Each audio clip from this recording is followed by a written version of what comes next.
Voilà ce qui conclut cette formation Construct 3. Vous aurez découvert les bases du logiciel et les notions fondamentales qui vont vous permettre de créer des projets certes très simples, mais qui vont en tout cas vous permettre de vous lancer dans la création de jeux et de créer des petits projets sympas et puis de les publier sur itch.io.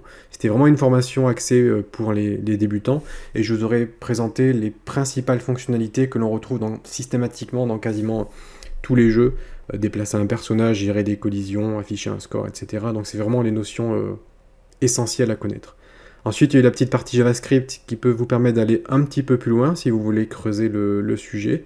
Et puis après, si vous voulez aller encore plus loin, les conseils que je peux vous donner, c'est de suivre les différents guides que vous pouvez retrouver dans Construct. Vous avez beaucoup de guides qui vous sont livrés.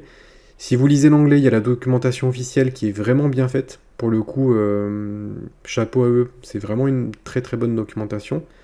Et puis voilà, après moi de mon côté, je suivrai un petit peu l'évolution du logiciel et des mises à jour, et je ne m'interdis pas de vous proposer des mises à jour au niveau du contenu de ce cours. Si je vois qu'il y a des nouvelles fonctionnalités intéressantes qui pourraient être vraiment pertinentes à ajouter, eh bien je créerai des nouvelles sections, donc n'hésitez pas à surveiller de temps en temps ce cours.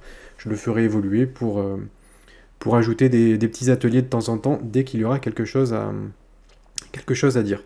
J'espère que ça vous aura plu, que vous aurez appris plein de choses que vous pourrez utiliser Construct. N'hésitez pas à rejoindre le serveur Discord, à m'envoyer vos créations pour que je puisse voir ce que vous avez fait.